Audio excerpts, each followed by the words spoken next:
မင်္ဂလာပါ Python Basic to Advanced အတန်းရဲ့ Introduction to Python Programming သင်ခန်းစာကိုဒီနေ့သင်မှာဖြစ်ပါတယ်အဲ့တော့ Python စရေးတော့မယ်ဆိုရင်ကျွန်တော်တို့ရဲ့စက်ထဲမှာ Python install လုပ်ထားပြီးသားရှိဖို့လိုအပ်တယ်နောက်တစ်ခု Python ကိုရေးမဲ့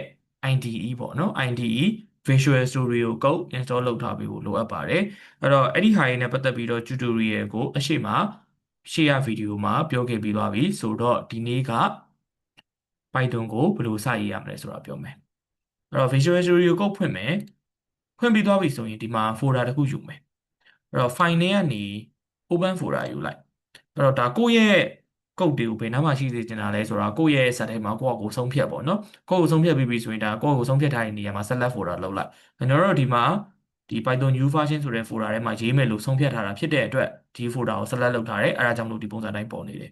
အဲ့တော့အဲ့ဒီ folder ထဲမှာ folder တွေအဆင့်ဆင့်ကိုယ့်အကိုလိုအပ်ရင်လိုအပ်တယ်လို့မျိုး create လုပ်လို့ရတယ်အဲ့တော့ဒါကတော့ကွန်ပျူတာသုံးတတ်တဲ့လူတိုင်းသိမှာပါ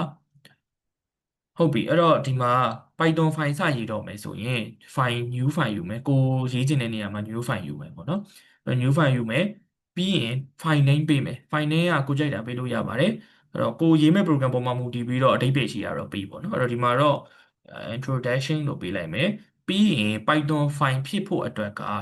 .py ဆိုပြီးတော့ extension ထည့်ပေးရတယ်ဒါမှ Python file ဖြစ်တာ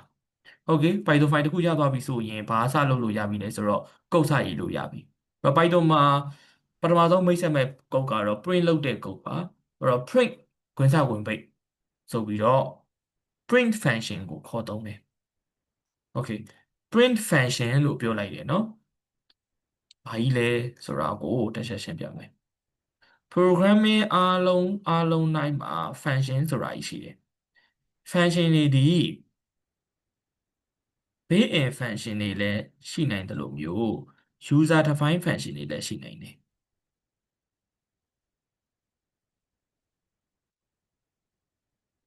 built-in function ဆိုတာကဖန်တီးထားပြီးသား create လုပ်ထားပြီးသား develop လုပ်ထားပြီးသားကိုဆိုလိုတာပေါ့နော်အဲ့တော့ Python မှာရှိတဲ့ built-in function ဆိုရင်သူ့ရဲ့အဓိပ္ပာယ်ကဒါ Python language ထဲမှာပါလာပြီးသားလို့ဆိုလိုတယ်နောက်တစ်ခု user define ဆိုတာကကြတော့ programmer ကကိုယ်တိုင်ဖန်တီးထားတဲ့ function တွေကိုပြောတာ programmer တွေကလည်းဒီ function တွေကိုဘာလုပ်လို့ရလဲဆိုတော့ကိုယ့်ဟာကိုယ်ဖန်တီးလို့ရတယ်ဟုတ်ပြီအဲ့တော့ function ဆိုတာကဘာကြီးလဲပေါ့သူ့ရဲ့ရည်ရွယ်ချက်ကဘာလို့လဲပေါ့ဘာကြီးလဲဆိုတော့ function မှန်တယ်ဆိုရင်အဲ့ဒီ function ကဘာလို့ကိုလုံးလဲဆိုတဲ့ word တန်းတစ်ခုခုအသေးချာပေါက်ရှိကိုရှိရမယ်နော် word တန်းတစ်ခုရှိရမယ်အဲ့လိုမှမဟုတ်ဘူးဆိုရင်အဲ့ဒီ function ကဘာတန်ဖိုးကို return ပြန်လဲဆိုတဲ့ return value တစ်ခုခုရှိရမယ်အဲ့တော့ function ဒီဘာနဲ့ဆင်တူလဲဆိုတော့ machine တစ်ခုနဲ့ဆင်တူတယ် set တစ်ခု set ပစ္စည်းတစ်ခုခုနဲ့ဆင်တူတယ်ပေါ့နော်အဲ့တော့ဥပမာဂျုံကြိတ် set ဆိုရင်ဂျုံကြိတ်တဲ့အလုပ်ကိုလုပ်တယ်ဒါ word done အလုပ်တာအဲ့လိုမှမဟုတ်ဘူးเนาะအဲ့လိုမှမဟုတ်ဘူးပေါင်မုံထုတ်ဆက်ဆိုရင်သူ့ထဲကနေပေါင်မုံတွေထွက်လာမှာဒါပေါင်မုံတွေထုတ်ပေးတဲ့အလုပ်ကိုလုပ်တယ်အဲ့ဒါကြတော့ return ပြန်တယ်လို့ပြောလို့ရတယ် generate လုပ်ပေးလိုက်တာသူ့ထဲကနေတန်ဖိုးတစ်ခုခုထုတ်ပေးလိုက်တာမျိုးကိုပြောတာအဲ့ဒါဒီ return ပြန်တာပေါ့เนาะအဲ့တော့ function မှာဆိုရင်ဒါမျိုးနှစ်မျိုးဖြစ်နိုင်တယ်အဲ့တော့အဲ့ဒီနှစ်မျိုးက built-in မှာလည်းဖြစ်နိုင်တယ် user define မှာလည်းဖြစ်နိုင်တယ်အဲ့တော့ခုနက print နဲ့ပတ်သက်ပြီးတော့ဆက်မယ်ဆိုရင် print လုပ်လိုက်တယ်ဆိုတဲ့ဟာကလည်းတော့ function ပဲ print ဆိုတာက built-in function ပေါ့နော်ဘာလို့ကိုလုပ်မလဲဆိုတော့ဒီ print ထဲမှာရှိနေတဲ့ဒီ print ရဲ့ခွင်းဆောင်ခွင်းပိတ်ပေါ့နော်ခွင်းဆောင်ခွင်းပိတ်ထဲမှာရှိနေတဲ့စာတွေကို output ထုတ်ပေးတဲ့အလုပ်ကိုသူဒီအလုပ်လုပ်ပါတယ်အဲ့တော့တကယ် output ထုတ်မပေးကြည့်မယ် print နဲ့ခွင်းဆောင်ခွင်းပိတ်ထဲမှာရေးပြီရေးတဲ့နေရာမှာကျွန်တော်တို့ကတခုစဉ်းစားစရာရှိတာကဘာလဲဆိုတော့အသေးစာသားအနေနဲ့ရေးမှာလားအရှင်အနေနဲ့ရေးမှာလားပေါ့နော်အဲ့တော့အရှင်ဆိုတာက variable ကိုခေါ်တာအသေးဆိုတာကကျတော့ဒီတိုင်းပဲ string အနေနဲ့ရေးရ string အနေနဲ့ရေးချင်တယ်ဆိုရင် double quote ဖွင့်ပေးနဲ့ရေးပြရမယ်double quote ဖွင့်ပေးနဲ့ဒါကိုကြိုက်တာထားပါတော့ရေးမယ် hello hi abc လို့ရေးလိုက်မယ်ဒါဆိုရင် तू ကဒီ double quote ဖွင့်ပေးမှာရေးထားတဲ့ဘာတွေမှတ်သမျှဒီ string တွေ string ဆိုတာကအသေးစာသားเนาะအသေးစာသားဆိုတာကအဲ့ဒီအတိုင်းရေးထားတယ်ဆိုရင်အဲ့ဒီအတိုင်းပေါ်မှာအဲ့ဒီမှာ hello hi abc လို့ရေးထားဖြစ်တဲ့အတွက် output ထုတ်လိုက်တယ် output ကဒီနားလေးမှာ button လေးရှိရ run code ဆိုတာလေးရှိအဲ့ဒါကိုနှိပ်လိုက်တယ် output ထွက်လာတယ် hello hi abc လို့ထွက်လာတယ်ဘာလို့လဲဒီမှာ hello hi abc လို့ရေးထားလို့ okay နောက်တစ်ခုကပုံမှန်အားဖြင့်ဆိုရင်တခြား programming language တွေမှာ code statement စုံတိုင်းပေါ့နော်ဒါဒီ code statement ပဲအဲ့တော့ code statement စုံတိုင်း semicolon ပါပေးရတယ် Python မှာကမပါလဲရတယ်ပါလဲရပါတယ်ကိစ္စမရှိပါဘူးအဲ့ဒီမှာတော့ပြန်ဖြတ်လိုက်မယ်မပါတော့ဘူးပေါ့နော်လက်ကလုံးရှုပ်ခံပြီးရေးမနေတော့ဘူးဟုတ်ပြီနောက်တစ်ခုက variables ဆိုတာကဘာလဲပေါ့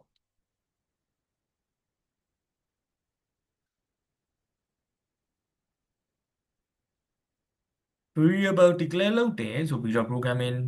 ဒီ language type ပါရှိပါတယ်เนาะသူဒီအရေးပါပါတယ်ဘာလဲဆိုတော့ variable declare လုပ်တယ်ဆိုတာက computer ရဲ့ memory ထဲမှာ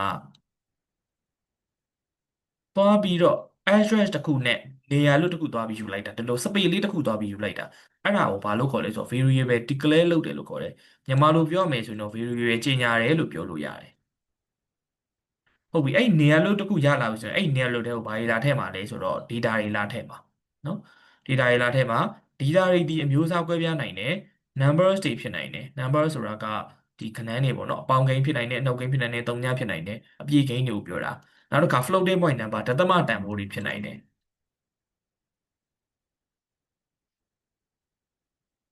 နောက်တစ်ခုကကြတော့ဗာလဲဆိုတော့ string တွေပေါ့နော် string ဆိုတာ str string အတူကောက်ပြောတယ်အသေးစားသားတွေကိုပြောတာခုနကလိုမျိုးတပည့်ကိုအဖွင့်ပိတ်နဲ့ရေးထားတဲ့ဟာမျိုးတွေဒီ string ဖြစ်ပါတယ်နောက်တစ်ခု character single character တွေဖြစ်နိုင်တယ် character တွေဆိုတာက A to Z ကိုပြောတာနော် A အသေးကနေ Z အသေးစီလည်းဖြစ်နိုင်တယ်လို့မျိုး A ကြီးကနေ Z ကြီးစီလည်းဖြစ်နိုင်တယ် character တွေမှတ်နေဆိုရင်သူက single ကိုအဖွင့်ပိတ်နဲ့ရေးပြရမယ် string ဆိုအပေါ်က string ဆိုရင်ကြတော့တပည့်ကိုဖွင့်ပိတ်တယ်မှာရေးပြရတယ်အဲ့ဒါက string ပေါ့နော်ဟုတ်ပြီ Python မှာ variable declare လုပ်တဲ့ syntax ကဘယ်လိုလာမလဲဆိုတော့ name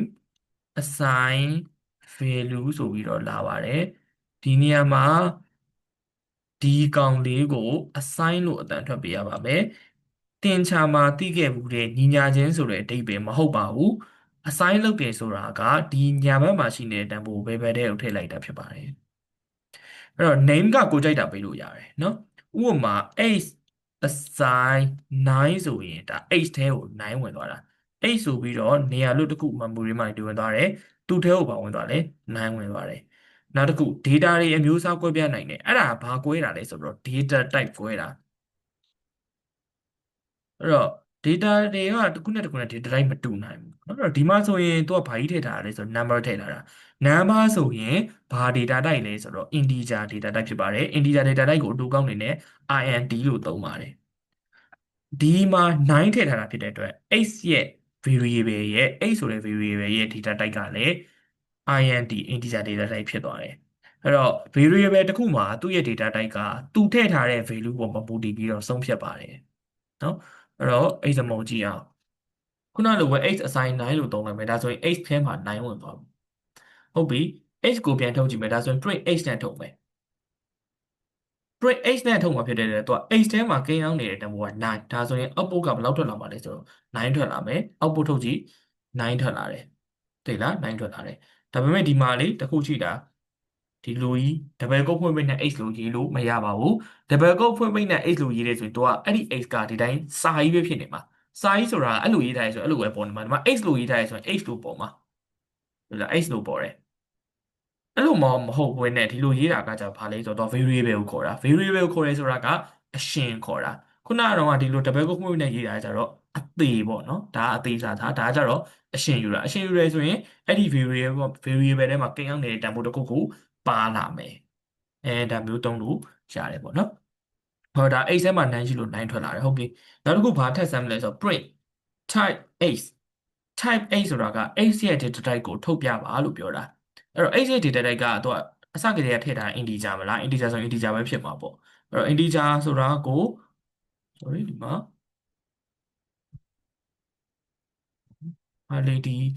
terminal မှာ output ထွက်တဲ့ဟာအကြောင်းတက်တယ်သူက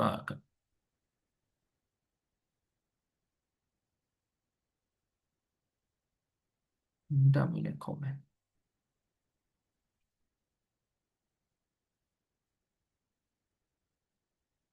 okay တော့ဒီမှာရပြီเนาะ class int လို့ပေါ်တယ်အဲ့ဒါဘာလို့လဲဆိုတော့ဒီကောင်က integer data type မလို့ class int လို့ပေါ်တာပေါ့နော် okay နောက်တစ်ခုက y assign 6.7လို့စမ်းမယ်6.7ဆိုတာဒသမ data type အဲ့တော့ y ကိုပြန်ထုတ်ကြည့်လို့ရတယ်နောက်တစ်ခု print type y ပေါ့နော် type y ဆိုတာက y ရဲ့ data type ကိုပြန်ထုတ်တာပေါ့အဲ့တော့ဒါစမ်းမယ် ဒါဆိုရင် float data type ဖြစ်တယ် float ဆိုတာကဒသမတန်ဖိုးတွေကို store လုပ်ပေးမယ့် data type နောက်တစ်ခု z assign စာရေးလိုက်မယ် hello လို့ရေးလိုက်မယ်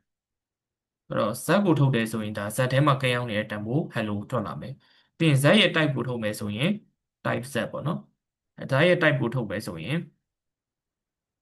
class str လို့ထွက်လာတယ် okay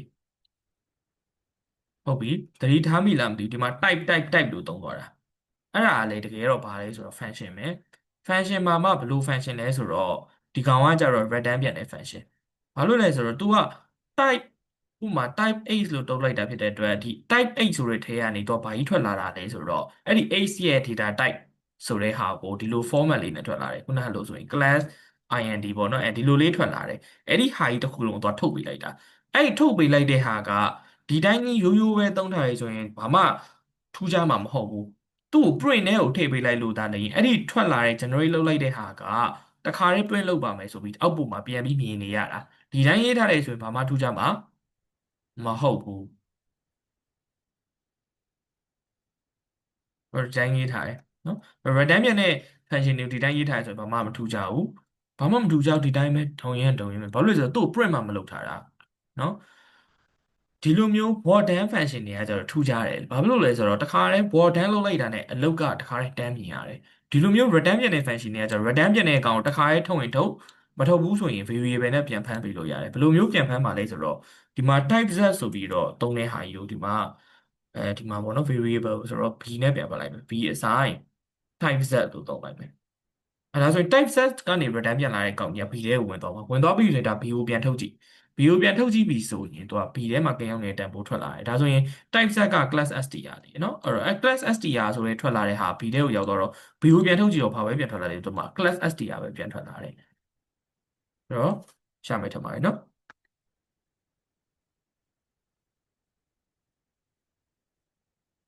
အဲ့တော့ဒီမှာကြည့်ရအောင်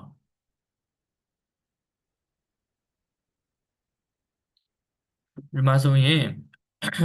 name ဒီဒါဆိုရင် string တစ်ခုထည့်လိုက်တယ် age integer တစ်ခုထည့်တယ် mass float တစ်ခုထည့်တယ်သူ့ရဲ့ဒီတန်ဖိုးတွေကိုပြန်ထုတ်ပြတယ်သူ့ရဲ့ရှိနေတဲ့တန်ဖိုးတွေထွက်လာတယ်ပေါ့နော်ပြီးရင် type တွေကိုလည်းပြန်ထုတ်လို့ရတယ်ဒီမှာဆိုရင် name က str age က int float ကmark က float ပေါ့နော် okay နောက်တစ်ခုကဒီ variable တစ်ခုရဲ့ address တွေကို detail လုပ်လို့ရတယ်အဲ့ဒါဘယ်လို detail လုပ်မှာလဲဆိုတော့ id ဆိုတဲ့ function ကိုသုံးမယ် id ဒီမှာ variable နဲ့ဥပမာ a ဆိုရင် a ပေါ့အဲ့တော့ဒီမှာကြည့်ကြည့်အောင် a ထဲမှာ50ထည့်ထားရင် b ထဲမှာ50ထည့်ထားရင်ပြီးရင် b assign a ဆိုတာကသူက b assign a ထဲမှာရှိနေတဲ့တန်ဖိုး b ထဲကိုပြန်ထည့်လိုက်တာအဲ့တော့ b ထဲမှာလည်းဘယ်လောက်ဖြစ်မှာလဲ50ဖြစ်မယ် id a နဲ့ idb ကိုပြန်ထုတ်ကြည့်တဲ့နေရာမှာသူက address ကဒီမှာတစ်ချက်ကြည့်လိုက် address ကိုကြည့်လိုက် A ရဲ့ address နဲ့ B ရဲ့ address ကတူမနေဘူးလားတူနေတယ်အဲ့ဒါဘာလို့တူနေရလဲဆိုတော့ A ရော B ရောကတန်ဖိုးတစ်ခုတည်းပဲလေနော်အဲ့တော့ Python မှာဆိုရင် तू ကဒီ A ထဲမှာ A 50လို့ तू ကယူလိုက်တယ်အဲ့တော့ပထမတစ်ခါ A 50လို့ယူလိုက်တဲ့နေရာမှာနေရာလို့တစ်ခုသွားယူလိုက်တယ် A तू က50အဲ့လိုမျိုး A 50 A ကဘယ်လောက်လဲ50ဒီလိုသွားယူတယ်အဲ့ဒါကို B assign A အဲ့လိုသုံးခြင်းသုံးဒါမှမဟုတ် B assign 50လို့သုံးခြင်းသုံးတူတူပဲနော်အဲ့တော့ဒီမှာ A ဆိုတာလဲ50ဆိုတော့ B assign 50ဒါပဲတူတူပဲအဲ့တော့ B ကလည်း50ဆိုတော့သူကနောက်ထပ်50အစ်စ်ကိုထပ်မလုပ်တော့ဘူးရှိနေပြီးသား50ကိုပဲသူက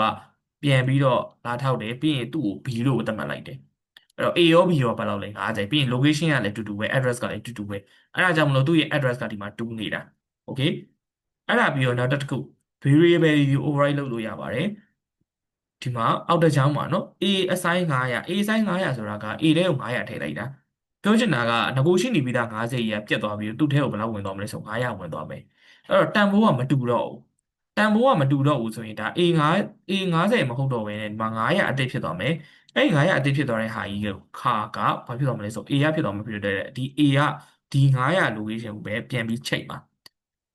B နဲ့လာပြီးမချိတ်တော့ဘူးအဲ့တော့သူတို့နှစ်ခုက address မတူနိုင်တော့ဘူးเนาะအဲ့တော့ A ကိုပြန်ပြီး address ထုတ်ကြည့်တဲ့နေရာမှာ address မတူတော့တစ်မျိုးပြောင်းသွားတယ်ပေါ့ဒါဘာဖြစ်လို့လဲဆိုတော့တန်ဖိုးပြောင်းသွားလို့ပေါ့ okay နောက်တစ်ခု variable name ပေးတဲ့နေရာမှာကိုကြိုက်တာပေးလို့ရတယ်ဆိုပေမဲ့ပေးချင်တယ်ပေးလို့မရတာတွေရှိတယ်ဘာကြီးလဲဆိုတော့နံပါတ်1 variable name တွေမှာတို့ space ချလို့မရအောင်เนาะ space ချလို့မရပါဘူး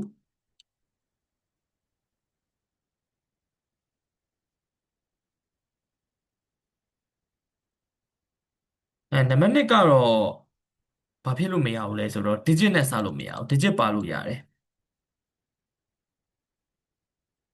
ဘယ်လိုမျိုးလဲဆိုတော့ 1A ဆိုရင်ရလားမရပါဘူး A1 ဆိုရင်ရလားဆိုတော့ရပါတယ်ဘာလို့လဲဆိုတော့ 1A မှာဆိုရင်1နဲ့စထားတာဒီလို digit တွေနဲ့စလို့မရဘူးပေါ့နော်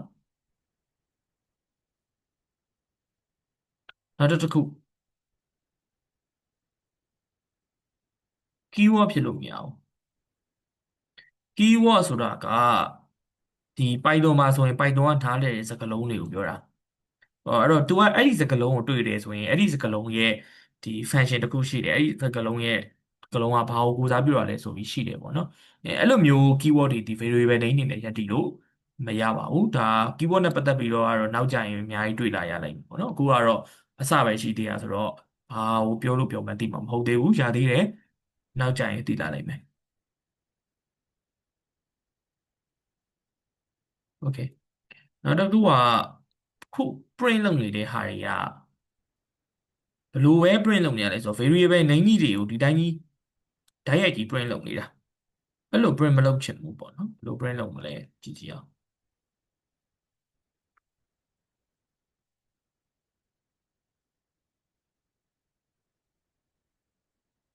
ဒီမှာ h ထဲမှာတန်းရှိမယ် y ထဲမှာ sorry 5.6ရှိမယ်အဲ့တော့ပုံမှန်အတိုင်းဒါ print h ဆိုရင်ဒါ h တွေကတန်ဖိုးထွက်လာမယ်ပြီးရင် print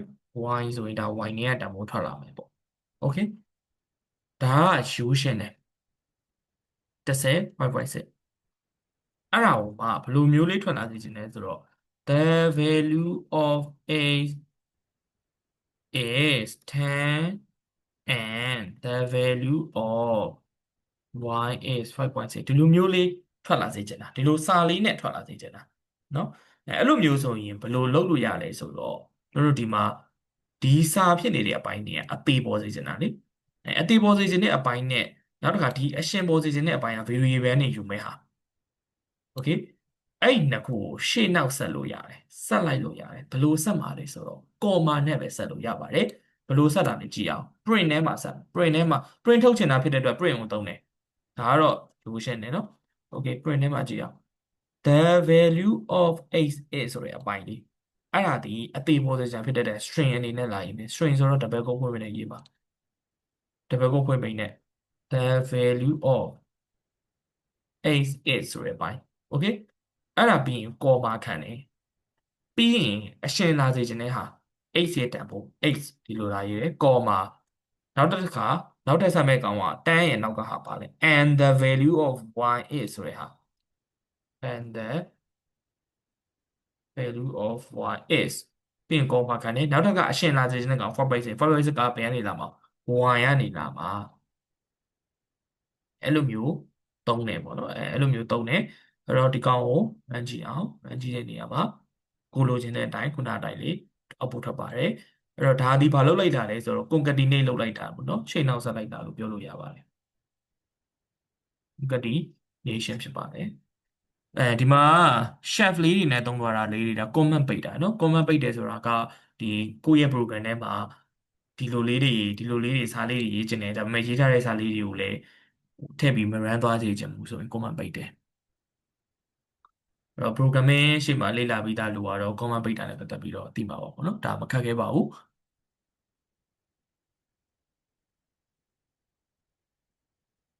နောက်တစ်ဆင့်နောက်တစ်ဆင့်ကဘယ်လိုသုံးလို့ရလဲဆိုတော့ formatting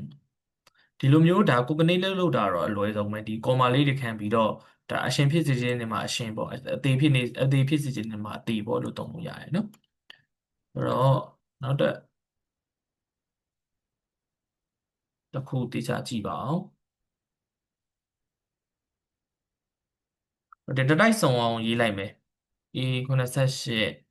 B 6.7 C ကကြတော့ဗာလဲဆိုတော့ဒီမှာ string ပေါ့နော် string ဆိုတော့ hello ပေါ့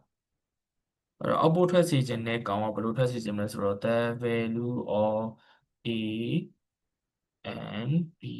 and C is 98 and 6.7 and hello ဒီလိုမျိုးထွက်စေခြင်းတယ် okay အဲ့လိုထွက်စေခြင်းတဲ့ဟာကို နောက်တော့ဘယ်လိုလာရေးမှာလဲဆို print ထဲမှာ print စာရေးလိုက်ပြီဒီကနေဒီအစအဆုံးကြီးကိုရေးမယ် the value of a and b and c is 78 and 6.7 and ဟုတ်လို့ okay ဒီထိရပြီเนาะဒီထိရပြီဆိုရင်ဒီမှာအရှင်ဖြစ်နေခြင်းနေရာတွေကိုရွှေ့ဘယ်နေရာတွေလဲဆိုဒီနေရာရယ်ဒီနေရာရယ်ဒီနေရာရယ် okay အဲ့တော့ဒီနေရာလေးတွေကိုခြံထားလိုက်ပြန်ဖြတ်လိုက် okay ပြန်ဖြတ်ပြီးပြီဆိုရင်ဒီမှာရေးမဲ့ကောင်ဒီမှာရေးမဲ့ကောင်88ဝင်ပါဟုတ်ပြီနော်88ကဘာလဲဆိုတော့ integer ဆိုရင်မှတ်ထားပါ %d ဆိုပြီးသုံးပေးမယ်ဟုတ်ပြီနော် %d လို့ထည့်မယ်နောက်တစ်ခါဒီနေရာဘာလဲဆိုတော့ float data type ထည့်စေချင်တာအဲ့ဒါဆိုရင် float data type ဆိုရင်ထည့်စေနေတဲ့ကောင်ဆိုရင် %f ထည့်မယ်โอเคနောက်တစ်ခါဒီနေရာ string data type ထည့်စေချင်တာ %s လို့သုံးမယ်ဒီထိရပြီနော် %d %f %s ဒါကဘာလို့လာလဲဆိုတော့အဲ့ဒီအရှင်ဖြစ်စေခြင်းနေရာလေးမှာဒါလေးတွေထည့်လိုက်တယ်ပြီးရင်ဒီဟာ double quote ရဲ့အနောက်မှာကျမှ%ဒီလိုလေးလာရေးโอเคဒီထိရပြီပြီးရင်ခွင်းစခွင်းပိတ်တစ်ခုလာမယ်လာပြီးတော့ပြီဆိုရင်ဒီမှာလာပြီးတော့အစားထိုးစီခြင်းတဲ့ variable တွေကိုအရှင်လာမဲ့ variable တွေကိုတန်းစီပြီးရေးတော့မယ်ပထမဆုံးဒီနေရာမှာဝင်မဲ့ကောင်88% ဒီ88အဲ့ဒါဘယ် variable ပဲလဲ a variable ပဲအဲ့ဒါဆိုရင်ဒီမှာ a လို့လာရေးလိုက်ပြီးရင်ဒုတိယတစ်ခါ%f နေမှာဝင်မဲ့ကောင်က6.7အဲ့ဒါကဘာလဲ b ဒါဆိုရင်ပြီးရင် a ပြီးရင် comma b လို့လာရေးပြီးရင် comma နောက်တစ်ခု hello ပေါ်စေချင်တာက c မလားအဲ့ဒါဆိုရင်ဒီနေရာမှာဝင်မဲ့ကောင်က c ဒီလိုလေးလာရေးဒါပဲနော်အဲ့တော့ဒါပဲပြောအဲ့တော့သူလှုပ်သွားတဲ့ပုံစံကဒီ A ထဲမှာရှိနေတဲ့တန်ဖိုးကဒီသူ့ရဲ့အရှိဆုံးကဒီ % နေရာမှာဝင်တယ် B ထဲမှာရှိနေတဲ့တန်ဖိုးကဒီရှေ့ဆုံးက %f နေရာမှာဝင်တယ် C ထဲမှာရှိနေတဲ့တန်ဖိုးကဒီရှေ့ဆုံးက %s နေရာမှာဝင်တယ်အဲ့တော့ဒါတွေကလည်းမှားလို့မရအောင်နော်မှားလို့မရအောင်ဆိုတာ order မှားလို့မရအောင်ဘယ်လိုမှားလို့မရအောင်လဲဆိုတော့ဒီမှာဟို integer ထည့်ချင်တဲ့နေရာမှာ %f ဆိုပြီးတော့ဒါ float တွေမှားပြီးထည့်လို့မရအောင်နော် float တွေမှားပြီးထည့်လို့မရဘာလို့လဲသူက order လိုက်သွားတာ哦တော့ဒါကို run ကြည့်မယ် run ကြည့်မယ်ဆိုရင်ဒါခုနကပုံစံတိုင်းပဲအပေါ်ထွက်ပါတယ်အဲ့တော့သူက float ဆိုတော့ဒီမှာ6.7ဆိုမယ်သူက6.70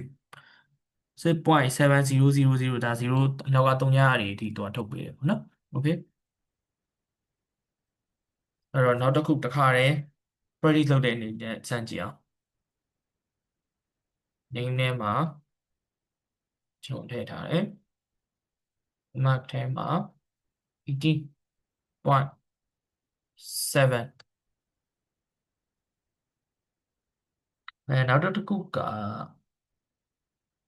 ဒါပါပဲအဲ့တော့ပေါ်စီချင်တာကဘယ်လိုပေါ်စီချင်လဲဆိုတော့ my name is John and I got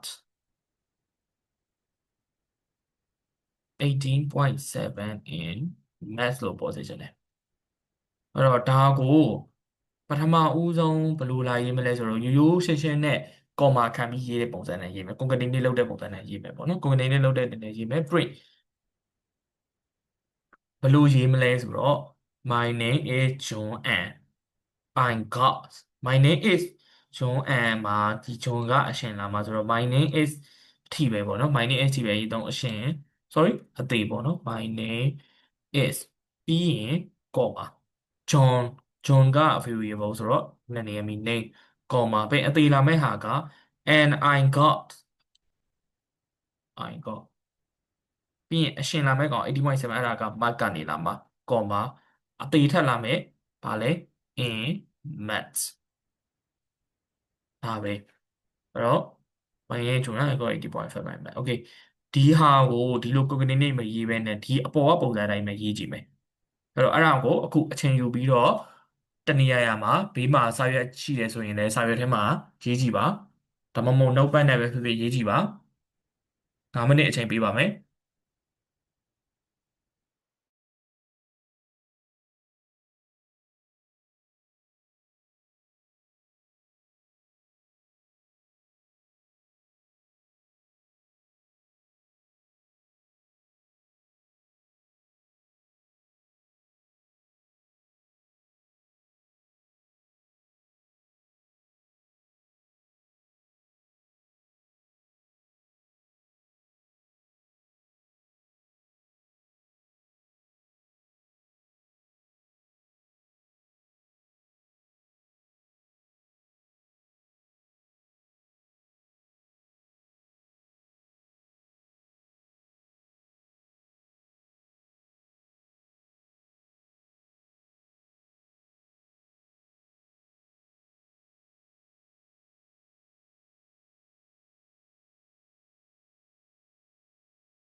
Okay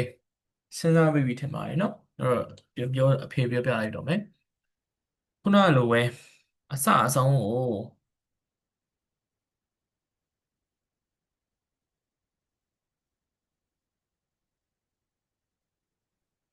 ခုနကလိုပဲအစအဆုံးကို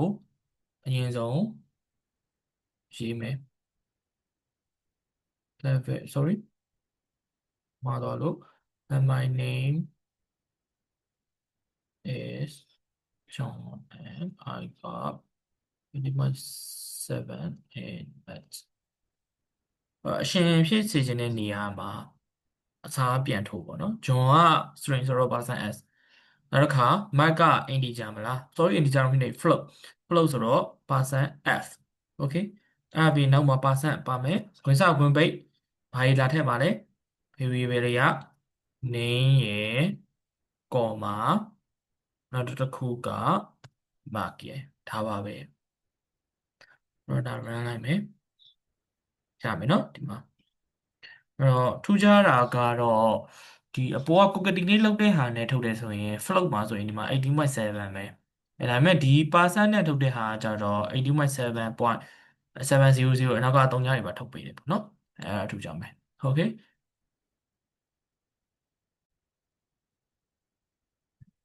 နောက်တစ်ခုကကြတော့ character ဆိုရင်က percent စီကိုသုံးရမယ်နော် percent စီကိုသုံးရမယ်အဲ့တော့ဒီမှာ character တစ်ခုစမ်းပြမယ်h ထဲမှာဘာထည့်လိုက်မလဲဆိုတော့ a ထည့်လိုက်မယ်ပေါ့နော်ဘယ်လိုပေါ်မလဲဆိုတော့ the character is a လို့ပေါ်မယ်အဲ့ဒါဆိုရင် print the character is percent စီလို့လာရေးပြီးဒီမှာ percent ပါမယ်ပြီးဒီမှာခွင်းဆောင်ခွင်းပိတ်ကဒီမှာတစ်လုံးနဲ့ဆိုရင်မလိုတော့ဘူးเนาะပြီးတခါ x လို့တန်းလာရေးလိုက်အဲ့တော့ the character is a လို့ထွက်တယ်เนาะအဲ့ဒါတစ်လုံးနဲ့မလို့ခွင်းဆောင်ခွင်းပိတ်မလို့တာခွင်းဆောင်ပိတ်ဒီမှာထည့်ချင်တယ်ရတဲ့ကိစ္စမရှိဘူးအဲ့တော့ထည့်ပြီးတော့သုံးမယ်လို့လည်းတစ်မျိုးတည်းပဲမှတ်လိုက်ပါအဲ့ဒါဆိုရင်လည်းပို့ပြီးတော့ရှင်းသွားအောင်လို့လေ okay နောက်တစ်ခုကနောက်ထပ် print လုပ်လို့ရတဲ့ algorithm တစ်ခုပေါ့နော်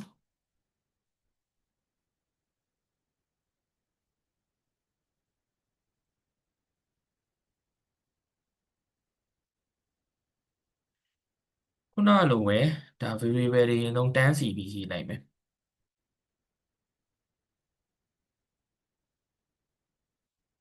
okay variable မှာ၄ခုတန်းစီပြီးရေးထားမယ် positioner ကဘယ်လိုပေါ်မလဲဆိုတော့ a is 78 and b is 5.6ပြီးရင်ဒါတစ်ချောင်းပေါ်မယ်ပြီးရင် chef c is hello and d is g ဒီလိုပေါ်မယ်ပေါ့ပထမဆုံးတစ်ချောင်းရင်လာရင်ပဲเนาะပထမဆုံးတစ်ချောင်းကိုရေးရနေမှာခုနကတော့ပုံစံတွေအတိုင်းမဟုတ်ဘူးเนาะဒါနောက်တစ်မျိုးခုနလိုပဲအရင်ဆုံးအစဆုံးရေးမယ် b is 5.6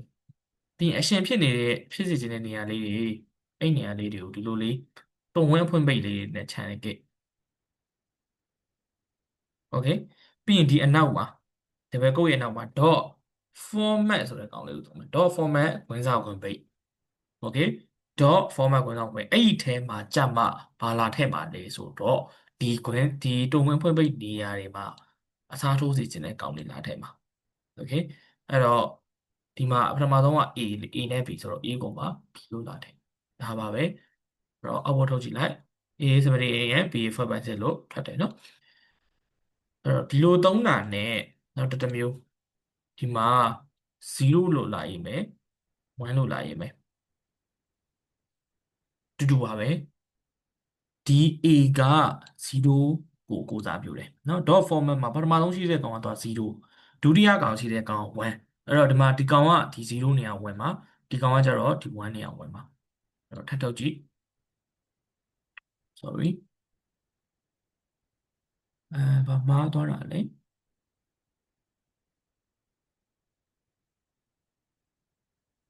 ဆိုတော့ဘာမှမမှားသွားဘူးဒီကောင်းကွာကြောင်းနေတာအဲ့တော့ပြန် run ကြည့်လိုက်တယ်ဒီမှာဖြည့်ထွက်လာပြီเนาะအဲ့တော့ဒါပါပဲအဲ့ဒါ okay အဲ့တော့ဒါအပေါ်ကဒီကောင်ဆန်းပြီးသွားပြီဆိုတော့ဒီအောက်က C နဲ့ D ကိုထုတ်ပြတဲ့ဟာเนาะအဲ့တော့အဲ့ဒီထုတ်ပြတဲ့ဟာကိုတစ်ချက်စဉ်းစားပါအချိန်နည်းနည်းပေးပါမယ်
ဟုတ်ပြီမရသေးဘူးဆိုရင်လည်းဗီဒီယိုကိုခဏ pause လုပ်ပြီးတော့စဉ်းစားနော်အဲ့တော့ဘယ်လိုရေးမှလဲဆိုတော့ခုနလိုပဲဒီမှာအရင်ဆုံးအစဆုံးကိုရေးလိုက်နော်အဲ့တော့ C is below and DSG အဲ့တော့ဒီအရှင်ဝင်နေခြင်းတဲ့နေရာမှာပုံပုံဖိတ်ပိတ်လိုက်ရင်ပြီးရင် dot format သုံးမယ် C က C C နေရာမှာဝင်မဲ့hello နေရာမှာဝင်မဲ့ကောင် C G နေရာမှာဝင်မဲ့ကောင် D ဒါပါပဲနော်အဲ့တော့ဒါပါပဲအဲ့တော့အဖြေထွက်လာတယ်နော် C hello and DH ထွက်လာတယ်အဲ့တော့ဒီနေရာလေးမှာ0နဲ့1နဲ့ဒါထားလဲကိစ္စမရှိဘူးတူပါပဲနော်အဖြေတူတူပဲ okay အဲ့တော့ဒါ print လုပ်တာနဲ့ပတ်သက်ပြီးတော့ဒီလိုမျိုး algorithm 3ခုသုံးပါတယ်အဲ့ဒီမှာဒီအရှိဆုံးမှာသုံးတဲ့ဟာဆိုရင်လွယ်ပါတယ်အဲ့တော့ဒီကောင်ကအသုံးများပါတယ်ဒါတွေသုံးလို့ရတယ်ဆိုတဲ့ဟာကိုလည်းသိအောင်လို့ပြောပြတာဖြစ်ပါတယ်နောက်ဗီဒီယိုမှာပြန်တွေ့ပါမယ်ဒီနေ့အတွက်ကဒီ print ထုတ်ထားတဲ့ဟာလေးတွေကိုပဲပြန်ပြီးတော့လေ့ကျင့်ထားကြည့်ပါရမယ်ထင်ပါတယ်เนาะ